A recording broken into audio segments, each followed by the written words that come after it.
오늘 이 아침에 우리에게 주시는 하나님의 말씀은 예레미야 22장 1절에서 12절까지입니다. 예레미야 22장 1절에서 12절까지의 말씀입니다.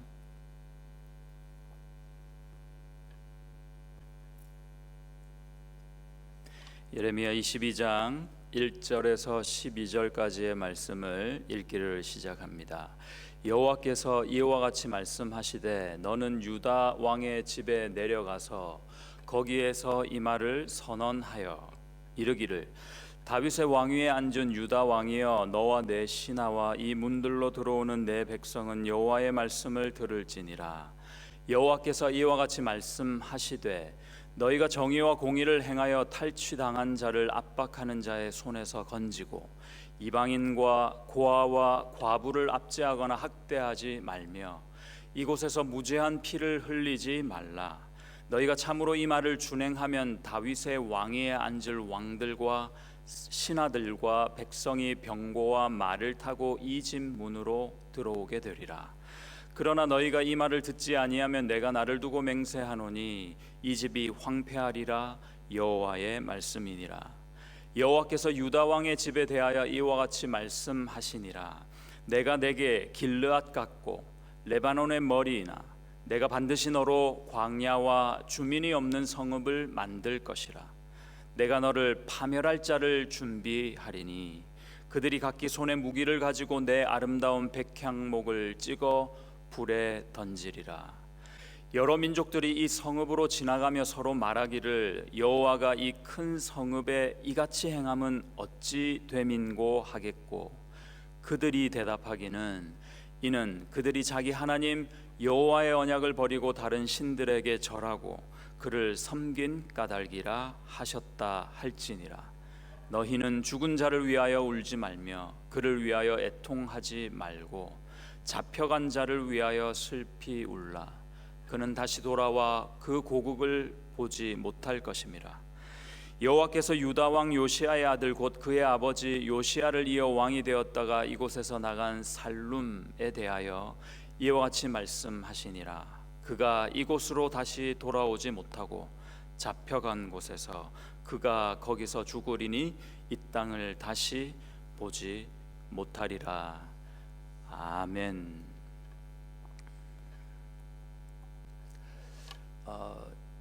우리가 인터넷에서 낱말을 이렇게 검색하시면 위키피디아라는 웹사전이 나옵니다. 세계의 모든 사람들이 많이 이용하는 웹사전이죠. 거기에 스펠링을 이렇게 GAPJIL 갑질인데요. 그렇게 스펠링을 치면 세계 공용어로 그리고 신조어로 갑질이라는 의미가 나옵니다. 더 이상 한국말이 아닙니다. 한국에서 쓰는 말이지만 썩 좋은 의미는 아니지만 세계 공용어로 검색이 가능합니다. 번역을 해봤더니 이렇습니다. 갑질이란 권력자의 위치에서 다른 사람들에 대해 오만하고 권위적인 태도나 행동을 가리키는 표현이다. 이 단어는 사우스 코리아에서 주로 사용된다. 이랬습니다. 한 가지 기억해야 할 것이 나라는 개인은 항상 누군가에게 갑이다. 그렇지 않습니다. 또 나라는 개인은 항상 누군가에게 을이다. 이것도 맞는 말이 아닙니다. 갑일 때도 있고 또 누군가에게는 을일 때도 있는 거죠. 우리 주님은 어떠신가 이런 질문을 아침에 한번 해봤습니다. 저는 어릴 때 씨름을 참 좋아했는데요. 그 중에 이만기 선수가 참 좋았습니다. 이만기 선수가 너무 인기가 많았지 않습니까? 여러분들이 잘 아시다시피 왜 이렇게 이 선수가 인기가 많나 이렇게 어떤 한 분이 분석을 하시기를 첫 번째 기술이 남다르다. 두 번째 이 사람은 백두급이나 천하장사급으로 체구가 그렇게 크지 않아서 체구가 작아서 인기랍니다. 그 말에 참 공감을 했습니다. 여러분 드라마를 보셔도요 주인공은요 시작이 항상 약한 데서 출발합니다. 사람들은 자기도 모르게 그런 약자의 편에 서서 그런 약자에게 마음을 주기 마련인 듯합니다. 그래서일까요? 우리 예수님도 항상 약자의 편에 계셨잖아요. 장기들이나 세리들이나 그런 분들 옆에 계셨거든요. 그 옆에 계신 우리 주님이 항상 그들과 함께 사람 냄새를 풀풀 그렇게 마구마구 발산하고 사역을 하셨더랬습니다. 예레미야에서의 하나님은 여러분 보실 때 어떠십니까? 갑에 가까우신가요? 을에 가까우신가요? 오늘 본문에서 한번 주목해 볼 부분이 있는데요. 그분은 변함없이 말씀을 주셨다 하는 겁니다. 계속 말씀하십니다. 1절을 보실 때 시작이 이렇죠. 여호와께서 이와 같이 말씀하시되, 2절에서 보셔도 여호와의 말씀을 들을지라 합니다. 3절에서도 여호와께서 이와 같이 말씀하시되, 6절에서도 여호와께서 유다 왕의 집에 대하여 이와 같이 말씀하시니라. 11절에서도 살룸 즉 여호아하스에 대하여 이와 같이 말씀하시니라. 좀 속된 표현일지는 모르겠는데 참 지겹지도 않으시나 싶습니다. 아니 1장부터 지금 오늘 본문만 해도 22장이나 됐거든요. 그런데 여전히 그 하나님의 선민이라 하는 그들은 하나님의 말씀에는 관심이 없어요. 전혀 변하지 않았습니다. 그럼에도 이 패역한 백성들에게 우리 주님은, 우리 하나님은 또 말씀하시되 하신다는 겁니다. 갑입니까? 을입니까? 살면서 자녀들에게 화 한 번 안 내본 부모가 어디 있겠습니까? 그런데 자녀들이 또 처음 잘못했는데 매부터 드는 부모는 이상하죠. 그렇지 않습니다. 부모 마음이라는 게 경고를 주잖아요. 다음에 한 번만 더 그러면 하고 꾹 참죠. 한 번 또 그래요. 여기까지 올라오다가도 삭히잖아요. 이번은 참자. 결전의 날을 미루는 겁니다. 왜 그럴까요? 부모님들께 한번 이제 묻습니다.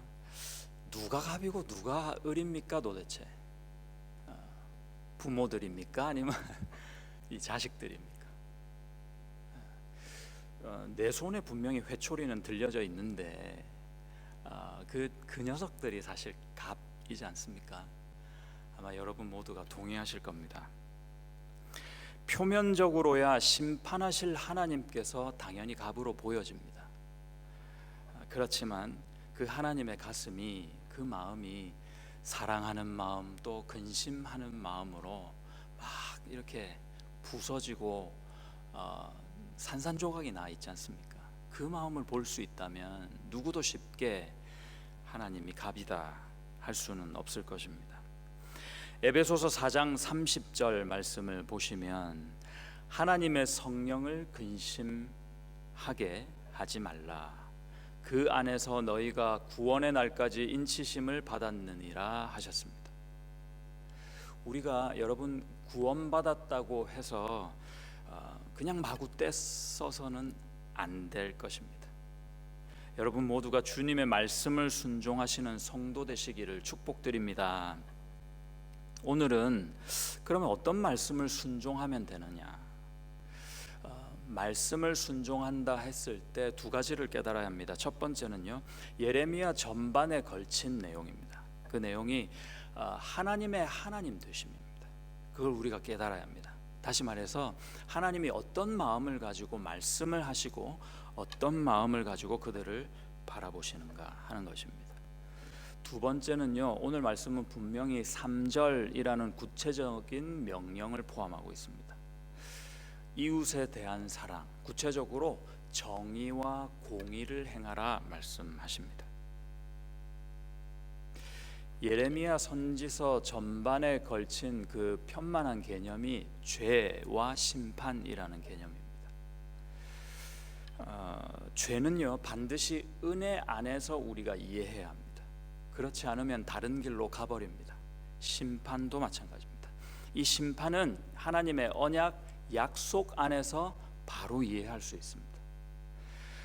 7절과 9절을 한번 보시면요, 7절입니다. 내가 너를 파멸할 자를 준비하리니 그들이 각기 손에 무기를 가지고 내 아름다운 백향목을 찍어 불에 던지리라. 심판의 내용이죠.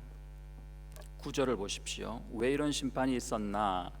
그들이 대답하기는 이는 그들이 자기 하나님 여호와의 언약을 버리고 다른 신들에게 절하고 그를 섬긴 까닭이라 하셨다 할지니라.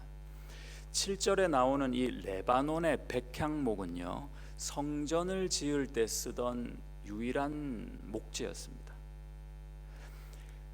그래서 이 백향목을 찍어 버린다 하는 것은 무슨 의미일까요? 나는 니네 예배 제사 안 받겠다는 겁니다. 다시 성전을 지을 필요가 없다 하시는 말씀입니다.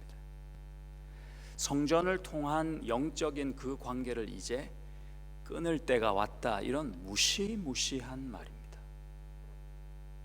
그 심판을 오늘 심판이라고 하시는 거죠.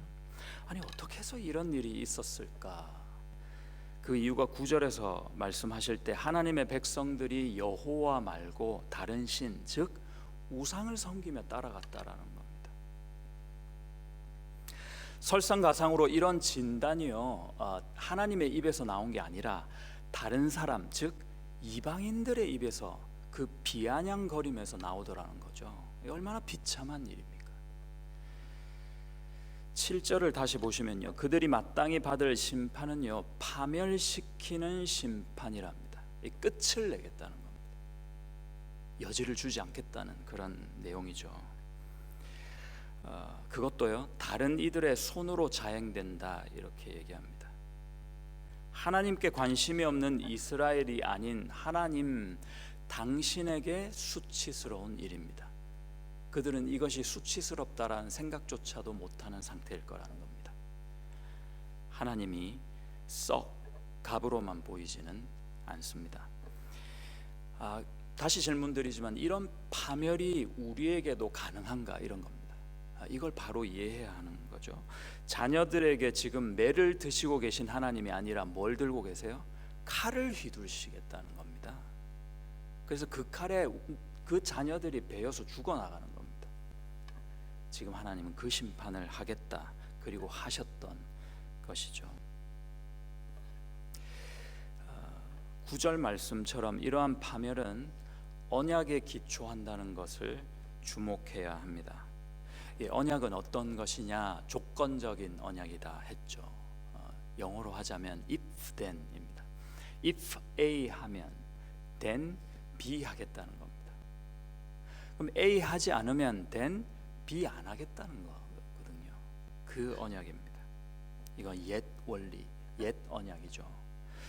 바로 율법입니다. 신실하신 하나님은 말씀하셨던, 그렇게 그 언약 가운데 약속해 주셨던 모든 재앙과 파멸이 그들 민족의 역사 가운데, 아니 그들 개개인의 삶 가운데 고스란히 드러나고 성취되게 하셨습니다. 이것은 비극입니다. 이방의 비아냥거림까지 무릅쓰시면서 이런 재앙을, 이런 파멸을 하나님이 허락하시고 하나님이 이끌어 주셨던 그 백성에게 나타나게 하신 이유는 무엇일까요? 도대체 왜 그러셨을까요? 단순하게 생각하면 그들이 심하게 죄를 지어서입니다. 그런데 더 근본적인 이유를 살펴보자면요, 하나님께서는 하나님이 그들에게 허락하실, 아니 우리 모두에게 허락하실 은혜가 너무나도 귀했기 때문입니다. 그들의 거룩한 계보를 통해 그들과 함께 우리 모두를, 전 인류를 구원하시는 메시아 예수께서 세상에 나오셔야 했기 때문입니다. 그 예수를 머리로 하는 몸된 교회가 너무나도 소중했기 때문에 그러셨습니다. 그 교회는 새 언약의 원리로 반드시 살게 해주고 싶은 하나님의 꿈이 있으셔서 그러셨습니다. 주님이 말씀하시기를 내가 직접 그들의 마음에 생명의 법을 새기겠다. 그들의 심장, 그들의 마음이 아닌 내 마음, 내 심장을 그들 가운데 새겨놓고 바꾸어 주겠다 하셨던 것입니다. 이 꿈이 너무나도 거룩했기 때문에 하나님은 진노하셨고 칼을 드셨던 것입니다. 그래서 if then 이라는 조건문의 약속이 아니라 even though 무엇 할지라도 하는 은혜, 그것으로 우리가 살아난 거죠. 그 은혜로 사는 우리가 새롭게 창조된 것입니다. 그러니까요, 아무리 하나님이 세게 때려도요, 주님의 손에 든 것이 칼이 아니라 이제 뭐예요? 회초리예요, 회초리. 아니 그러면 좀 맛 좀 어떻습니까? 내가 잘못하면 콧물, 눈물 쏙 뺄 만큼 많이 얻어 터지고 다시 주님께 안기면 되지 않겠습니까? 잘못했다고 주님 앞에 싹싹 빌면서 돌아가고 또 실수하면 또 얻어맞고, 여러분 그러나 이 매맞음, 이 회초리는 너무나도 다른 겁니다. 이것이 하나님의 은혜입니다. 종의 신분으로는 상상도 할 수 없는 은혜입니다. 오직 자녀만이 누리는 은혜인 것입니다. 할렐루야. 똑같은 죄인인데요, 그때 거기 있었으면 우리도 다 파멸되었을 겁니다. 끝이었을 겁니다. 우리는 죄를 탕감받았으니 오늘 3절 말씀의 구체적인 명령을 행할 수 있는 것이고요, 그들은요 3절 말씀을 행하지 않으면 파멸되는 가운데 있었습니다. 너무도 다른 것이죠.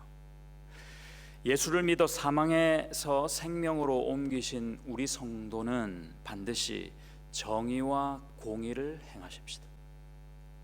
3절 말씀처럼 억압받는 자를 적극적으로 구해내야 합니다. 도움이 필요한 자들을 도와야 한다는 것입니다. 나 스스로 약자를 학대해서는 안 됩니다. 누구에게도 억울한 일을 겪게 해서는 안 되겠습니다. 여러분은 갑일 경우가 많으세요? 아니면 을일 경우가 많다고 생각하십니까? 아니 뭐 가진 게 없는데 무슨 갑일 때가 있었나 싶으실 수도 있겠습니다만은요, 이 갑질이란 것은 상당히 상대적인 겁니다. 남이 당할 때 그게 갑질이다 하면 내가 하는 그것이 갑질일 수도 있는 거죠. 살다 보면 자녀들에게요, 부모로서 갑이 될 때가 있습니다. 자녀들이 그렇게 느낄 때가 있습니다. 자녀를 노엽게 하지 않아야 합니다. 계속 다 일러주고요, 매를 들어서라도 바른 길로 인도하되 사랑으로 하는 거죠. 그리고 그들을 인정해 주어야 합니다. 계속 그렇게 해야 합니다. 남편이 항상 아내에게 갑인가요? 반대의 경우도 있을 수 있습니다. 상대적인 거라는 겁니다. 저는 대화를 좀 추천해 드립니다. 대화를 해보시라는 거죠. 여보, 혹시 내가 당신에게 갑인 경우가 있어요? 잘 들어보시고, 아 그렇군요, 그러면 내가 고치도록 노력해 볼게요. 직장에서도 마찬가지죠. 교회에서도 마찬가지입니다. 몰랐다고 해결되는 그런 죄 아닙니다.